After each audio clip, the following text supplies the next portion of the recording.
Hey, hi everybody. Peter here with Life with Peter. Welcome to another episode.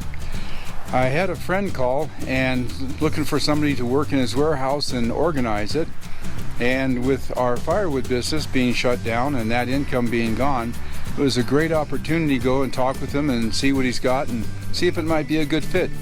Kind of interesting timing.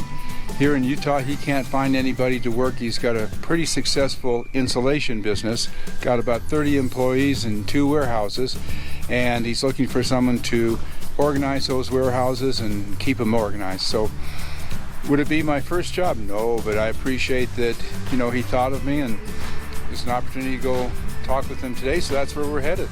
So glad you're here. If this is your first time, welcome. If you've been here before, thanks for coming back. If you like the channel, go ahead and hit that like button and subscribe, hit the bell button. You'll be notified when we put up a new video. So this is a new chapter in our lives. With the firewood business being shut down, there's an open canvas, you might say, or unlimited opportunity and potential, because all of our energy and time isn't going into the firewood business. So come on along, let's go see what he's got. So here's a question for you. I've always tried to listen to my gut, that instinctive gut feeling or intuition, when I have a decision to make or some doors have opened and what do I do, or even sometimes what do I do in a day. It will change oftentimes if I'm listening to what my gut's telling me, or my intuition, spirit, whatever you want to call it. And I'm just curious to, how do you make decisions about your life when there's some doors opening and maybe you have opportunity for multiple choices, but you can only pick one, and what do? How do you decide that? Is it pros and cons? Do you write out a list? This is what I like about it, this is what I don't like about it. Do you listen to your gut? Do you use your intuition? What is it? Leave your comments down below if you would. I'd be really curious to see how other people make decisions.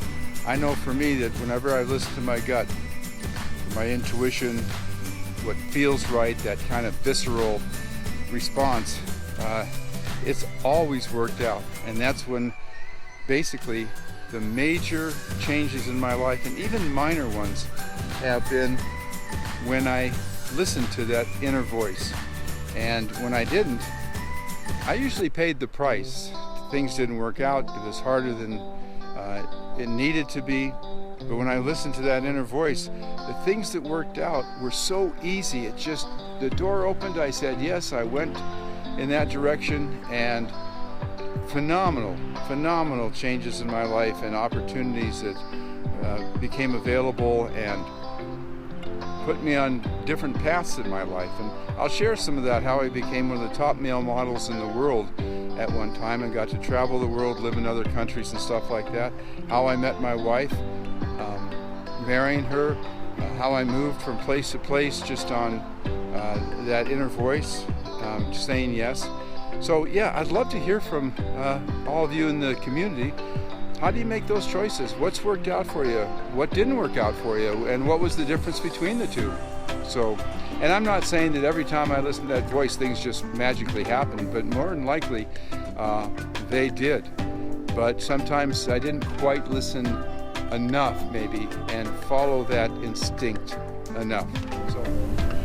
Well, I'm just 5 minutes from the warehouse where I'm meeting RB, and take me, about 25 minutes to get here from my house. So it's not a bad drive. Wintertime would be, could be worse, because we can get some pretty big storms out here, especially because we're not far from the south part of the Great Salt Lake, and that has its own weather pattern, and oftentimes you'll get a lot more snow here than you will just say 5 miles south, just because of the salt in the air. And so I've been thinking a lot about, going to work for somebody. The big thing is, if it's Monday through Friday, 8-9 hours a day. My wife has Sunday, Monday, Tuesday off, and at 72 and retired for 10 years, I've worked a number of jobs in the wintertime. It's great. Do I want a full-time job year-round? Absolutely not. But at this point, we've got some bills that we need to pay from our wood business, so we'll see what's there. I mean, it's an opportunity. I don't have to say yes, and I don't have to say yes or no today. I can think about it, talk to my wife, and see what's up.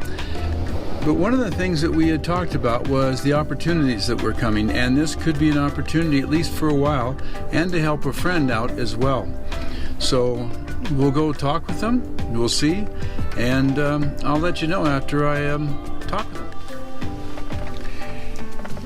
So I just came from that job interview and looking at the job, and it could be something I could do easily, especially until, I don't know, till winter came, because it's an outdoor job and I don't really want to be outside working, but for about 6 months it would be just fine. So it pays what I thought it would. I know the owner. His wife and my wife grew up together starting as teenagers, riding horses together and stuff, so it's no surprise. It could be a lot of fun. I can set my own hours, work as many days as I want, or a few as I want, that sort of thing, whatever days I want, so there's no set schedule except what I make it.